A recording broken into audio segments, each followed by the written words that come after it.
모임 인도 및 활용법 나눔.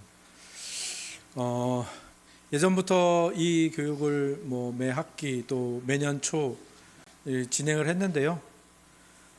그때마다 이건 다 알겠지 하고 그냥 스킵하고 그냥 이 정도는 다 아시겠지 하면서 넘어갔던 부분들부터 한번 짚어가 보려고 합니다. 그래서 오늘 나눠드린 이 유인물 보시면 그 내용들이 그래서 아주 기초부터 해가지고 우리가 어떻게 구역 모임에 참여하고 또 구역 모임을 이끌어 갈 수 있을지가 쭉 나와 있으니까요. 같이 한번 쭉 살펴보시면서 아마 오래 걸리지 않을 것이라고 예상은 하는데 같이 한번 나눠보도록 하겠습니다.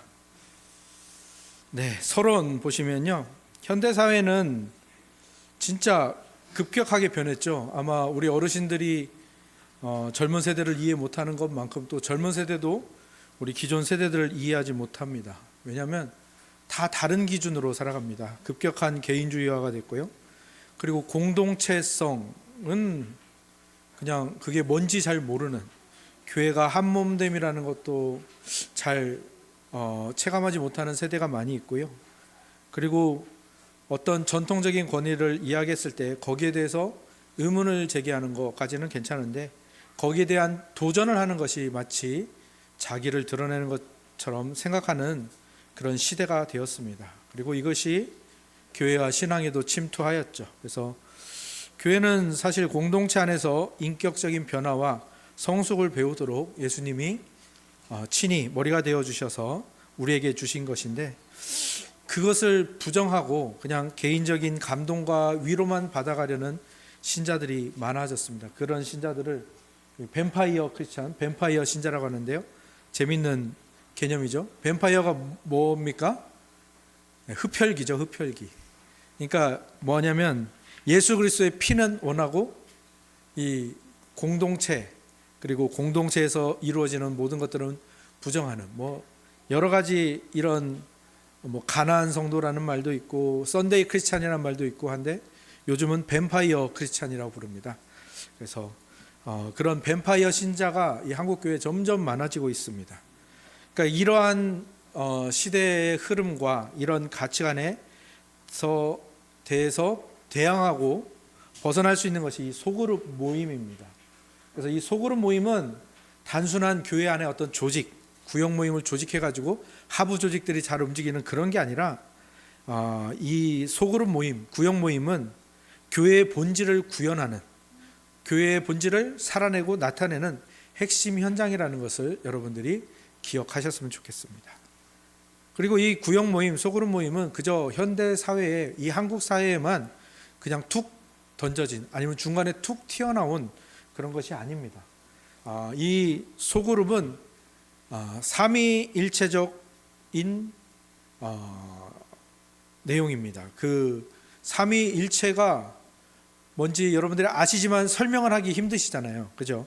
그래서 예전에 우리 그 신앙의 선배들 중에 교부들이 이 하나님의 삼위일체를 어떻게 하면 잘 설명할 수 있을까 해서 내놓은 개념이 춤추시는 하나님이에요. 그러니까 여러분들이 아이돌 춤추는 거 보시면 딱딱딱 맞게, 군무에 맞게 딱 추잖아요, 그죠? 그러면서 이 요즘 아이들 하는 거 보면은 예전에는 센터가 정해져 있었거든요. 그리고 센터 중심으로 이렇게 춤을 췄다면 요즘은 센터가 계속 바뀝니다. 그 센터라는 사람은 맨 중앙에서 그 핵심 안무를 하는 사람인데 계속 바뀌면서 그래서 춤이 더 역동적으로 돌아가게, 그리고 정말 딱딱 맞는 군무로 돌아가게 하는 것이 요즘 춤의 스타일인데요. 이 삼위일체 하나님이 그러신 거예요. 서로 구별되지만 또 서로의 안에 거하시면서 또 하나님께서 성령에게 자리를 내어주고 또 성령은 하나님께 자리를 내어드리고 또 예수님이 하나님께만 자리를 내어드리고 자기는 막 없어지는 것처럼, 또 성령님은 그 안에서 나는 아예 그냥 능력인 것처럼, 인격체가 아닌 것처럼 거기까지 낮아지시는, 그래서 성자 예수 그리스도를 드러내는 이 일들이 마치 이게 춤을 추듯이 완벽한 사랑의 연합과 순환을 이루고 계시는 것을 교부들이 춤추시는 하나님이라고 표현을 했는데요. 너무 아름다운 표현이죠. 이렇게 삼위 하나님께서 위격을 가지면서 각자 구별되면서도 본질적인 하나됨을 이루시는 것이 바로 이 소그룹에서 우리가 가지고 있는 목표입니다. 이 구역 모임을 하는 목표와 이 구역 모임의 존재 이유가 바로 거기에 있습니다. 건강한 소그룹은 무조건 똑같아야 된다, 똑같은 생각을 해야 된다, 똑같은 답을 말해야 된다가 아닙니다. 다양한 배경, 다양한 성격을 가진 이 지체들이 모여서 서로의 차이점을 인정하고 그리고 용납해 주면서 그리스도 안에서 하나 되기 위해서 내 걸 내어주기도 하고, 또 저 사람이 나에게 자리를 내어주니까 내가 이야기도 하면서 이렇게 아주 유기적으로 돌아가는 것이 소그룹입니다. 그래서 이 소그룹을 통해서 그리스도 안에서 연합하는 것이 무엇인지를 배우는 것, 그리고 그 안에서 하나님이 이런 존재시구나, 하나님이 삼위일체라는 것이 이런 존재구나, 그리고 하나님의 형상으로 우리가 지어졌다라는 게 그것을 우리가 닮은 것이고 닮아가는 것이구나라는 것을 아는 것이 굉장히 중요합니다. 그러니까 이 소그룹, 구역 모임은 선택사항이 아닙니다. 신자에게 있어서 필수사항이죠. 필수사항, 필수 불가결한 요소입니다. 그리고 또한 하나님께서 사람을 처음 만드실 때부터 공동체적 존재로 만드셨습니다. 사람이 혼자 사는 것이 좋지 아니하다라고 하시면서 인간이 본질적으로 공동체적 존재라는 것을 알려주시고 그렇게 첫 가정이 생겨났는데요, 신학자들은 말합니다. 인간은 하나님만으로 만족할 수 없는 존재다. 이 말은 하나님으로는 부족하다라는 말이 아닙니다. 하나님이 처음부터 만드실 때 하나님 사랑, 이웃 사랑을 하는 존재로 만드신 거예요. 그래서 하나님께 결격 사유가 있거나 부족하다는 게 아니라 하나님께서 인간을 하나님과의 관계 하나 한 축, 그리고 이것이 하나님과의 관계, 십자가로 치면은 기둥이죠. 그리고 또 하나의 한 축이 뭡니까? 수평, 이웃과의 관계. 이게 사람의 존재라는 거예요. 그래서 우리가 분명히 알아야 됩니다. 시대가 어떤 말을 하건, 세상이 우리에게 어떤 말을 하고, 또 이 뱀파이어 크리스찬 같은 사람들이 편하게 신앙생활하는 것이 좋아 보이겠지만 그것은 실제적으로 존재할 수 없는 신앙입니다. 나홀로 신앙은요, 신앙이 아닙니다. 저는 분명히 말씀드릴 수 있어요. 나 혼자 은혜 받고, 나 혼자 감동 받고, 그리고 그냥 예배 마치고 집에 간다? 이거는 진짜 신앙이라고 부를 수 없는 겁니다. 뭔가 문제가 있는 겁니다. 뭔가 아픈 신앙이죠. 그래서 신자에게는 반드시 서로 사랑하라, 이 이웃 사랑을 이 실천할 대상이 있는 이 구역 모임이 꼭 필요합니다. 이것이 없으면 신자로서 뭔가 모자라거나 아프거나 결격 사유가 있다라는 것을 여러분들이 꼭 기억하셔야 됩니다. 이 소그룹이 예전에는 근데 그렇게 보일 수밖에 없었어요. 이 전통적인 소그룹을 보면 이게 안 나오네요. 네. 그 핵심 가치가 조직 유지, 행사 동원, 출석, 체크, 이게 전통적인 구역 모임의 핵심 가치였어요. 그리고 모임 형태는 그냥 설교 요약하고 전달하고 그 듣고, 또는 공과하면서 그거 듣고, 리더 역할은 전달하고 관리만 하면 됐고요. 목표는 의무감에 의한 구역장, 부구역장, 직분 임명하고 그렇게 해서 조직이 돌아가는, 이게 전통적인 구역 모임, 예전에 구역 모임이었다면, 사실 원래 우리가 추구해야 되는 구역 모임, 그리고 우리가 지금부터 더 추구해 가야 할 이 구역 모임은 핵심 가치가 인격적인 변화, 영적 성숙, 그리고 관계를 통한 이 하나님이 나를 어떻게 만드셨는가를 발견해 나가는 것이고요. 모임 형태는 질문과 발견, 그리고 함께 답을 만들어가고 또 상호작용을 하면서 그 안에서 서로 하나됨을 느끼는 것이고요. 그래서 구역 리더의 역할은 촉진자입니다. 그 사람이 어떻게 반응할 수 있을까 고민하면서 이런 질문도 해보고 저런 질문도 해보고, 또 이 질문이 좀 좋은 쪽으로 갈 수 있도록 이끌어주고, 이런, 그래서 이 리더가 목양을 하는 겁니다. 목사만 목양을 하는 게 아니라 리더도 목양을 하는 것이고요. 구역 안에서는 서로 목양을 하는 겁니다. 그래서 이 전인적 소그룹의 목표는 영적 성장에 따른 자연스러운 분립입니다. 구역이 더 커지고, 그래서 이 구역이 우리가 분립 개척한 것처럼 분립하는, 이것이 가장 큰 목적이고요. 그 다음에 이 전통적인 구역에서는 이제 그 모임 내용이 지식 습득, 정답 맞추기였다면, 이제 전인적 소그룹에서의 모임 내용은 삶에 적용하고요, 우상을 타파하는 겁니다. 그래서 여러분들이 꼭 기억하셔야 되는 게, 구역장, 구역 리더가 설교를 다시 들려주거나 요약하고 끝내면 그 구역원들을 수동적으로 만들 수밖에 없습니다. 거기서 더 한 걸음 더 나가셔야 됩니다. 그래서 그 모든 구역원들이 스스로 말씀을 먹고 소화하는 능력을 키울 수 있도록 도와주셔야 됩니다. 양육은 무엇입니까? 양육은 훈련이 아닙니다. 훈련은 지금 여러분이 지금 갖고 있는 이 시간이 훈련하는 시간입니다. 이렇게 훈련을 하신 다음에 뭐라는 겁니까? 이제 양육으로 가시는 거예요. 목사만 양육을 하는 게 아닙니다. 구역장만 양육을 하는 게 아닙니다. 여러분 모두가 서로를 양육하는 겁니다. 그래서 이 양육을 통해서 모든 성도들이 그리스도의 성품을 닮아갈 수 있도록 그런 영적 안정감을 우리가 서로 줄 수 있어야 되고요. 그 다음에 제가 이 훈련하는 것을 이렇게 강의식으로 하지만 여러분들이 양육하는 것은 마치 어머니가 자녀를 기르듯이 영적 아비가 영적 아이를 이렇게 챙겨주면서 정말 조건 없이 사랑하는 그 일들을 통해서 양육이 이루어진다라는 것을 기억하시기 바랍니다. 양육은 성도가 봉사의 일을 하게 하는 것, 그리스도의 몸을 세우는 것이라고 성경에서 말하고 있는데요, 서로 돌보는 걸 말하는 겁니다. 그래서 이웃 사랑이 뭔지, 그러니까 하나님을 사랑하는 것이 이웃 사랑으로 어떻게 나타나는지가 구역 모임 안에서 얼마나 서로를 잘 돌보는가. 우리 핵심 목표에서도 세 번째가 서로 돌봄이죠. 이 서로 돌봄을 하는 것이 소그룹의 목적입니다. 그게 양육의 내용입니다. 그래서 서로가 강점이 있는 부분은 모범으로서 보여주고, 내가 이렇게 했더니 이렇게 잘 되던데 하면서 격려해 주고요. 또 내가 이렇게 잘 안 되더라, 이것도 나눌 수 있잖아요. 나누면 어떻게 됩니까? 저 사람은 반면교사, 나는 그렇게 하지 말아야지가 될 수도 있고, 나도 저 상황이 되면 저런 실수를 저지를 수 있으니까 조심해야지. 그리고 그렇게 해서 어떻게 이겨내고 어떻게 구역 모임에서 이것을 나눠서 우리 모두가 이 하나의 사건으로 모두가 유익을 얻는가, 이렇게 서로 용납하고 서로 격려해 주면서 말씀 들은 것이 여러분 안에서 강화가 되는 거예요. 하나님을 사랑하는 것이 여러분 안에서 이웃 사랑으로 이렇게 펼쳐져 나가는 겁니다. 그래서 이것을 꼭 기억하시고 구역 모임에 참여해 주시고 함께 구역 모임을 이끌어 가 주시면 좋겠습니다. 구역장만 잘하면 구역 모임이 잘 되는 거 아닙니다. 여러분 모두가 마음을 내가 양육자다, 그리고 내가 또 양육을 받아야 된다라는 이 마음으로 참여해 주시면 좋겠고요. 그 안에서 서로 돌봄이 일어나면 우리는 정말 원래 하나의 목표를 세우고 그 목표를 이루는 게 얼마나 대단한 일입니까? 그죠? 우리가 3번을 이루게 되는 겁니다. 그래서 여러분들이 기억하시고 이 소그룹의 구역 모임에 참여해 주시면 좋겠습니다.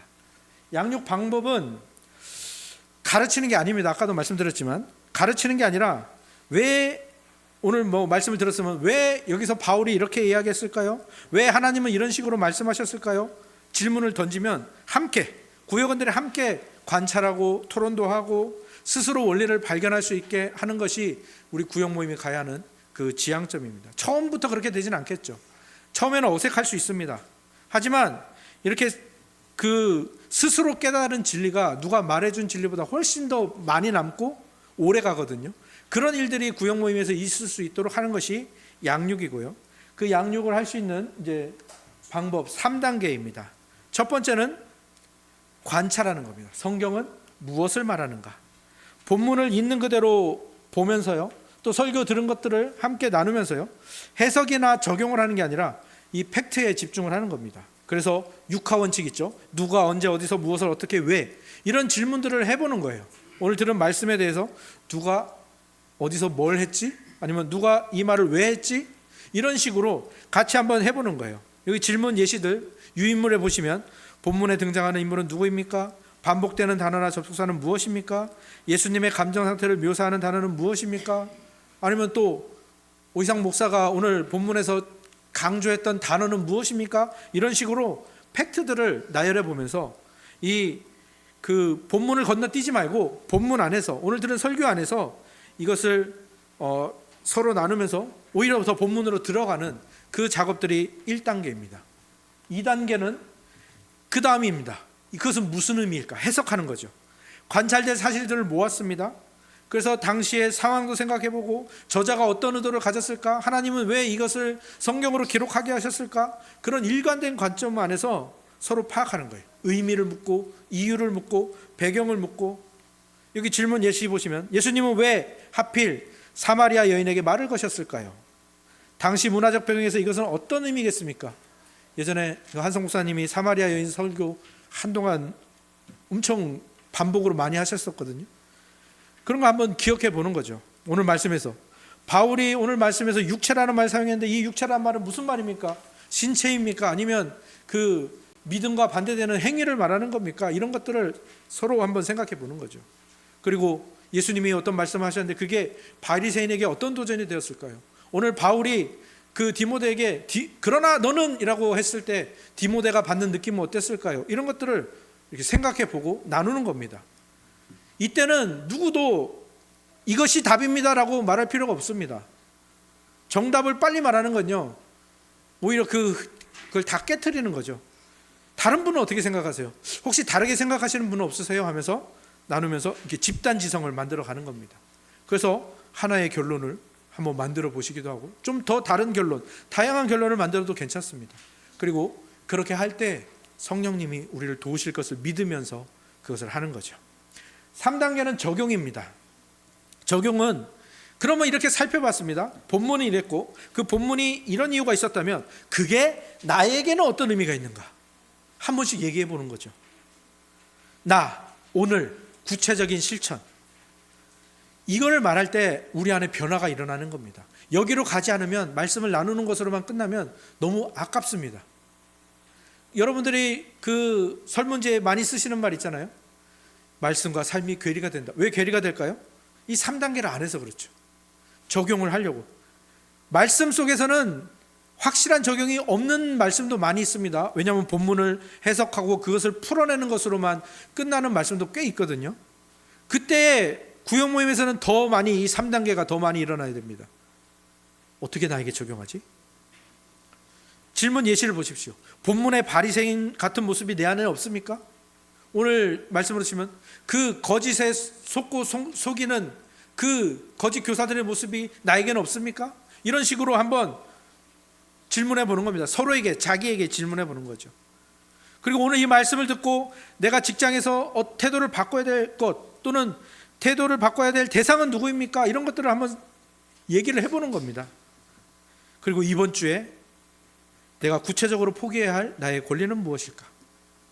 사랑은 권리 포기잖아요. 하나님을 사랑하면 내 자아를 포기해야 되고요. 이웃을 사랑하려면 내 어떤 자존심이나 어떤 물질이나 또는 이런 것들을 하나를 포기해야 사랑할 수 있거든요. 그러니까 내가 내려놔야 될 권리는 무엇인가? 이 구역 모임에서 이것까지 가야 됩니다. 그리고 실천 가능한 적용들을 해야 됩니다. 착하게 살겠습니다. 이런 거는 그냥 제가 국민학교 출신이라 국민학교가 먼저 나오네. 초등학생 수준이고요. 오늘 저녁 아내의 설거지를 돕겠습니다.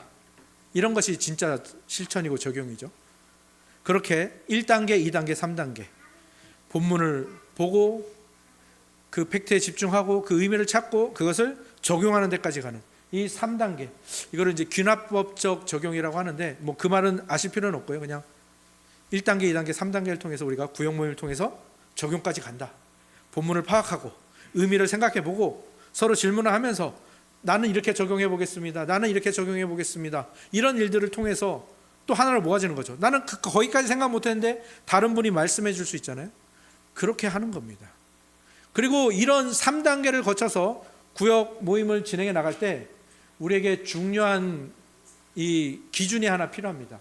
우리가 이 구역 모임을 통해서 그런 것을 나누면서 우리가 발견해야 되는 건 뭐냐면 내 안에 있는 우상입니다. 이건 팀 켈러 목사님이 정리하신 건데요. 우리 안에는 우상의 종류가 크게 4가지가 있습니다. 첫 번째는 통제의 우상, 두 번째는 인정의 우상, 세 번째는 권력의 우상, 네 번째는 편안의 우상입니다. 그래서 이 유인물을 나눠드린 이유는 구역 모임 할 때 펴놓고 하셔도 됩니다. 이 부분은. 그래서 우리 안에 욕구들이 있습니다. 내 계획대로 돼야 되는 것. 특히 MBTI가 J이신 분들은 더 심하시겠죠. 내 계획대로 돼야 된다. 핵심 욕구, 인정은 사랑과 칭찬입니다. 저 같은 성향이 좀 그런데요. 칭찬받기를 원하는. 그리고 권력욕, 나는 영향력을 미치고 싶어. 아마 이런 성향을 가지신 분들도 꽤 있을 것이고요. 그 다음에 스트레스를 안 받고 싶은 거, 이거는 누구에게나 다 있겠죠. 그래서 이런 핵심 욕구들이 있고요. 이것이 어떤 감정으로 나타나냐면 통제의 우상은 걱정과 불안으로, 인정의 우상은 열등감과 시기로, 권력의 우상은 분노와 멸시로, 편안의 우상은 지루함과 무기력함으로 나타납니다. 이런 것들이 우리 삶에, 우리 현실에 그리고 서로에게 각자 자기에게 다 있습니다. 이게 없는 사람은 없어요. 거의 다 이 네 가지 우상을 다 가지고 있거든요. 이것을 이 증상을 여기서 보고 이게 소그룹에서 이제 이런 증상으로 나타나는 거예요. 말씀에 대해서 도전적인 태도, 또는 이 그룹에 대해서 논쟁을 막 하려고 하고, 실패를 숨기고 싶고, 과도한 친절을 베풀기도 하고, 지위를 가시하고 조정하려 하고, 헌신을 기피하고 깊은 나눔을 거부합니다. 이런 것들을 이제 어떻게 처방해야 되냐? 여러분 유인물 보면 복음적 처방이 있죠. 그래서 통제 우상을 대항할 수 있는 처방은 하나님의 주권을 신뢰하는 대로 가는 겁니다. 하나님이 나보다 나를 더 잘하신다. 내 계획대로 안 될지라도 하나님이 선하게 이끌어 가실 것이다. 이런 고백들이 이 통제의 우상을 무너뜨릴 수 있는 것이고요. 인정의 우상은 나는 그리스도 안에서 이미 완전히 용납받았다. 그러니까 나는 더 이상 다른 사람들의 칭찬이 필요 없다. 그래서 다른 사람들을 무시하겠다는 게 아니라 그거에 휘둘리지 않는 거죠. 예수 그리스도가 칭찬하시니, 인정하셨으니 용기 내어서 그 길을 가는 겁니다. 권력의 우상은요, 진정한 왕이신 예수님이 종으로 오셨으니까 그러면 나도 섬길 수 있겠지, 이겁니다. 그리스도를 자기에게 적용하는 거죠. 예수님이 이렇게 섬겼으니까 나 자존심 상하지만 그래도 해보겠어. 이것이 권력의 우상을 물리치는 처방이고요. 마지막으로 편안 우상은 그리스도의 고난이 나에게 참된 안식을 주었네. 그러면 내가 오늘 고난 당해서 누군가가 안식을 얻겠다면 나는 그 길을 택하겠다. 이것이 복음적 처방입니다. 그래서 그렇게 우리가 이 구역 모임을 하면서 각자 자기 자신을 중심으로 해서 이 네 가지 우상이 어떻게 작용하고, 그래서 내 삶이 어떻게 망가졌는지, 그래서 이 오늘 말씀으로 그것들을 어떻게 타파할 수 있는지를 찾아가는 것, 이게 바로 구역 모임에서 우리가 해야 될 일입니다. 3단계는 그냥 순서에 불과하고요, 이 3단계를 통해서 특히 적용을 하면서 이 우상을 발견하면서 그 우상을 타파할 수 있는 그것들을 말씀에서 이 복음적 처방으로 가져가서 그렇게 우리가 이것을 찾아가고 타파하고 서로 도와주는 겁니다. 죄는 혼자 이길 수 없을 때는 함께 이겨나가는 겁니다. 그리고 그 죄를 함께 이기는 것이 구역 모임의 중요한 목적 중에 하나입니다. 그래서 우상을 찾아내는 진단 질문들을 제가 몇 가지 넣어놨는데, 이것들을 한번 보시면서 질문이 아무것도 할 일이 없을 때 당신의 생각은 어디로 올라갑니까? 돈을 쓸 때 가장 아깝지 않은 분야는 무엇입니까? 최근 통제할 수 없을 정도로 화가 나거나 절망한 적은 언제입니까? 하나님이 들어주지 않으면 삶은 지속할 수 없다고 느끼는 것은 무엇입니까? 이런 질문들을 통해서 내 안에 어떤 우상이 지금 작용하고 있는지 그것들을 발견할 수가 있고요. 그 다음에 이 복음적 처방으로서 아까 말씀드렸죠. 그리고 아까도 이야기했던 것처럼 컵 안에 진공 상태가 아니라 공기로 차 있습니다. 우리의 마음도 진공 상태를 견디지 못합니다. 그래서 항상 우상이 차 있다고요. 이 우상을 몰아낼 수 있는 유일한 방법은 더 큰 사랑의 힘입니다. 복음, 말씀, 그리고 그 말씀이 우리 구역 모임 안에서 나누어지면서 더 단단해져서 더 강해져서 우리 안을 채울 때 그것으로 우리 안에 우상들을 몰아낼 수 있다라는 것을 기억하셨으면 좋겠습니다. 제가 예전에 그 말씀 전하면서 킨즈키 얘기했었죠. 그 그릇입니다. 깨진 도자기인데 그 사이를 옷진이랑 금으로 채운 그릇입니다. 그래서 이게 깨지기 전보다 가치가 몇십 배가 몇백 배가 뛰는 그런 그릇입니다. 이 구역 모임에서 일어나야 되는 일은 이겁니다. 나 깨졌어. 그러니까 나 건들지 마. 나 날카로우니까 건들지 마가 아니라 저렇게 서로 치유되고, 이것이 그것을 그 깨어짐을 받아들여주는 겁니다. 서로 받아들여주고, 또 받아들이기 전에 뭐가 있어야겠습니까? 나는 이렇게 깨진 사람입니다 하고 내놓을 수 있는 게 있어야 됩니다. 구역 모임에서 자기의 어떤 그 형편과 자기의 현실을 내어놓는 것을 주저하지 마십시오. 물론 나 너무 힘들어요 하면서 내 감정을 쏟아내는 건 안 됩니다. 다른 사람을 그거는 감정의 쓰레기통으로 여기는 겁니다. 그게 아니라 나는 이렇게 깨어져서 힘듭니다. 그런데 오늘 말씀이 나에게 어떤 의미가 있는지 잘 모르겠어요. 그러면 다른 사람이 또 얘기를 해줄 수 있지 않습니까? 그렇게 해서 그 깨어짐이, 이제 깨어짐 자체가 처방은 아니지만 그렇게 깨어짐이 서로에게 말씀으로 해석되면 그 깨어짐이 저런 아름다운 그릇으로 재탄생하는 겁니다. 훌륭한 처방이 되는 거죠. 나의 아픔은 나의 죄를 깨닫게 하시려는 하나님의 사랑이었다라는 이 구속사적 해석, 말씀적 해석, 복음적 처방이 우리 안에 있을 때 그게 나에게도 참 은혜가 되지만 듣는 사람에게도 은혜가 되는 겁니다. 구역 모임에서 일어나야 될 아주 중요한 일이죠. 그리고 그런 일들이 계속해서 일어날 때 구역 모임은 더 살아납니다. 더 부흥하게 되는 것이죠. 현대 사회는 능력주의 사회죠. 세상은 능력 있는 사람만 환영하지만 교회는 어떤 곳입니까? 있는 모습 그대로 받아주는 유일한 곳이죠. 그런 교회 안에서 그 교회 안에 그 교회의 그 핵심 원리가 가장 아름답게 펼쳐질 수 있는 이 구역 모임에서 이 일들이 일어나야 됩니다. 나와 맞지 않는 사람, 까다로운 사람 품고 사랑하는 연습을 구역 모임에서 하시고요. 그 안에서 그런 다른 곳에서는 환영받지 못한 사람이 구역 모임에서 환대받고 나는 깨어져서 다른 사람이랑 사귈 수 없어라는 사람이 사귈 수 있게 되는 그런 곳이 우리 천흥의 구역 모임이 되었으면 좋겠습니다. 구역 모임은 이거는 그냥 이론적으로 해놓은 건데요. 이런 식으로 하시면 됩니다. 처음에 왔을 때는 환영, 웰컴입니다. 4W, 4W로 되어 있는데요. 이것을 유기적으로 연결하시면 됩니다. 환영, 처음부터 오늘 말씀 어땠었어요? 부터 하지 마시고 환영하십시오. 삶을 나누셔도 좋고요. 또 나눌 삶이 없을 때도 있잖아요. 구역 모임 하면은 오늘은 제가 지난주에 별일 없었는데요. 그럴 수 있잖아요. 그럴 때는 이때는 이제 구역장님이 하셔야 됩니다. 질문들을 말씀에 대한 질문 말고 전혀 다른 질문들을 가져가는 겁니다. 오늘 유인물에 제가 몇 가지 써놨는데요. 당신을 과일에 비유하면 어떤 과일이겠습니까? 한번 자기 자신을 과일에 비유해 주십시오. 그러니까 어떤 사람이 이렇게 얘기했대요. 나는 겉은 딱딱하지만 속은 부드러운 수박입니다. 그러니까 얘기할 거리가 생기잖아요. 이런 질문들을 구역장이 준비하시고 구역장, 부구역장 준비해 주시면 지난주 어떻게 지내셨어요? 별일 없었습니다 하고 그냥 이 웰컴이 꺼질 것을 살리는 거죠. 그래서 그 안에서 일이 일어나는 겁니다. 그 다음은 이제 워십입니다. 보통 제가 찬송가 한 장 구역 인도 구역 공가에 찬송가 한 장을 써놓죠. 그 찬양이 그 주의 말씀을 잘 설명할 수 있는 찬양입니다. 그래서 그 찬양을 하셔도 좋고요. 아니면 구역장님이나 부구역장님이 한 주간 나 이 찬양 들었는데 너무 은혜로웠다. 그런 찬양도 좋습니다. 그래서 이런 워십, 찬양 하면서 집중하는 것.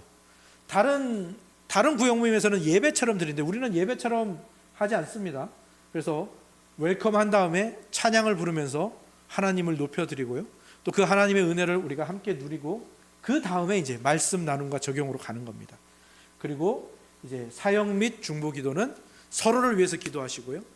그 다음에 누구를 위해서 기도합니까? 우리가 선교사님 그리고 개척교회.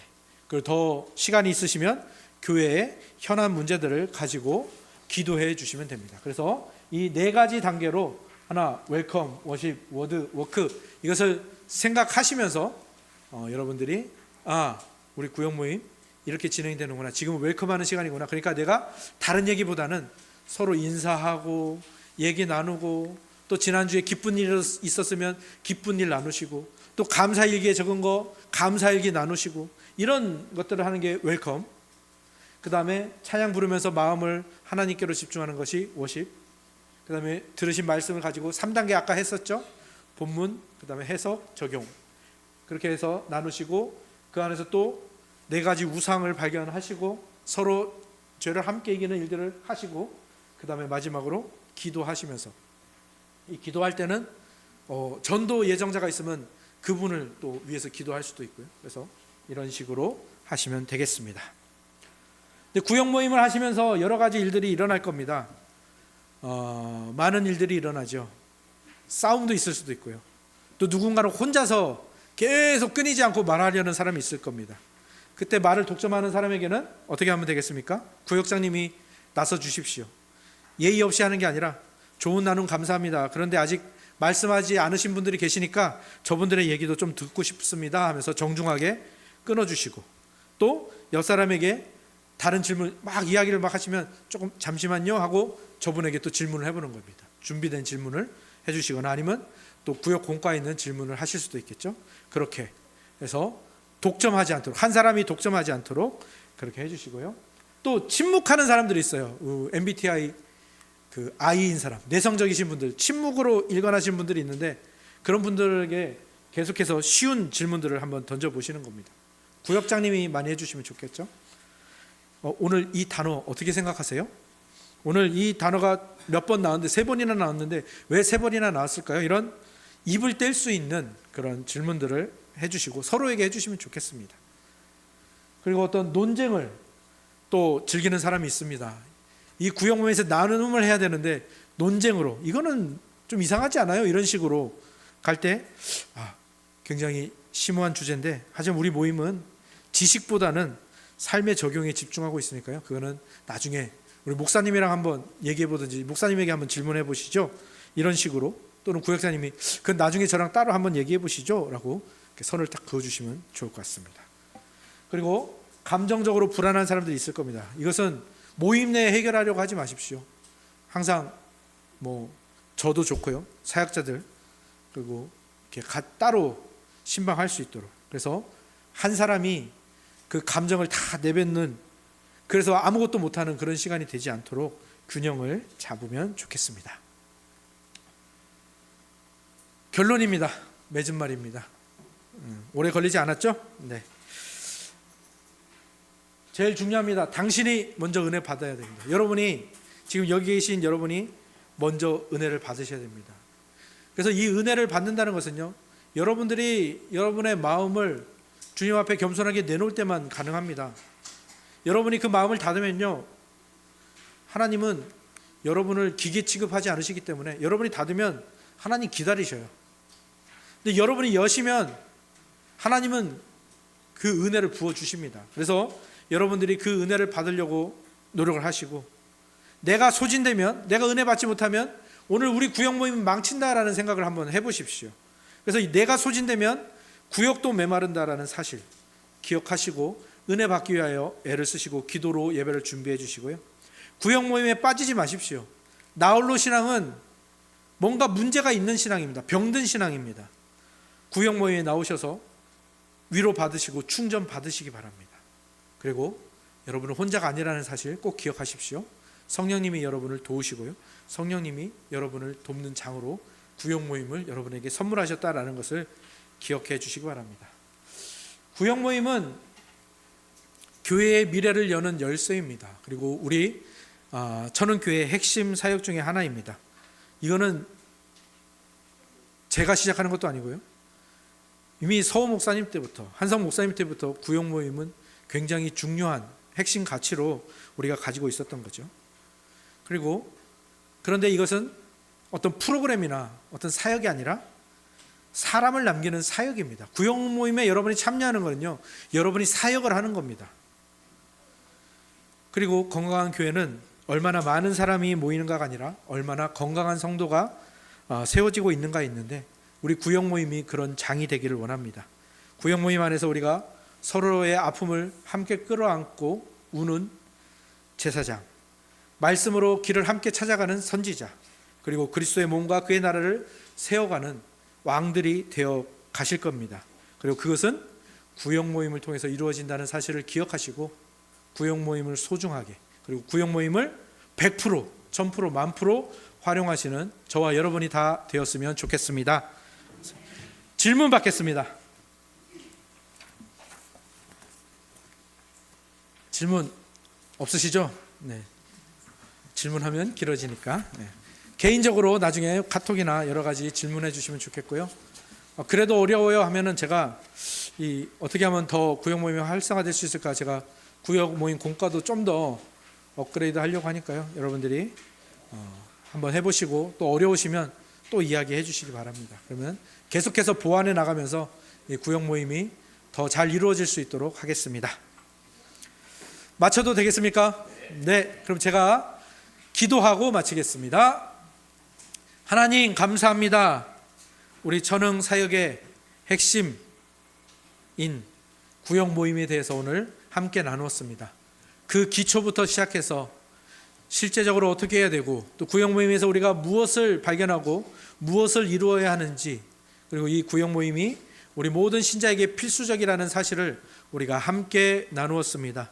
이제 이 나눈 것들이 우리의 현실이 되게 하여 주시고 우리의 실제 구역 모임에서 활용되게 하여 주시옵소서. 그리하여 우리 구역 모임이 정말 사람들을 환대하며 그 환대한 사람들이 그 깨어짐을 내어놓고 그 깨어짐이 치유되는 그 경험, 그리고 그 안에서 정말 하나님 사랑과 이웃 사랑이 어떻게 균형 있게 이루어지는지를 경험하면서 정말 더 성숙한 영적 아비들로 자라가는 구역 모임이 되게 하여 주시고, 또 나의 아픔이, 또 나의 그 잘못이 흉이나 실수가 되지 않고 용납되어지며 치유되어 더 아름다운 것들로 변화되는 아름다운 구역 모임이 되게 하여 주시옵소서. 그리고 우리가 그렇게 서로를 돌보며 서로를 양육하면서 이 교회를 더 건강하게 세워갈 수 있도록 주여 우리를 인도하시고 사용하여 주옵소서. 집으로 돌아가는 발길들을 주님께서 축복하여 주시며 쉼을 주시고 안식을 주시고 또 힘을 얻어서 이 한 주간 복음으로 말씀으로 승리하며 살아갈 수 있도록 지켜주시옵소서. 예수 그리스도의 이름으로 기도합니다. 아멘.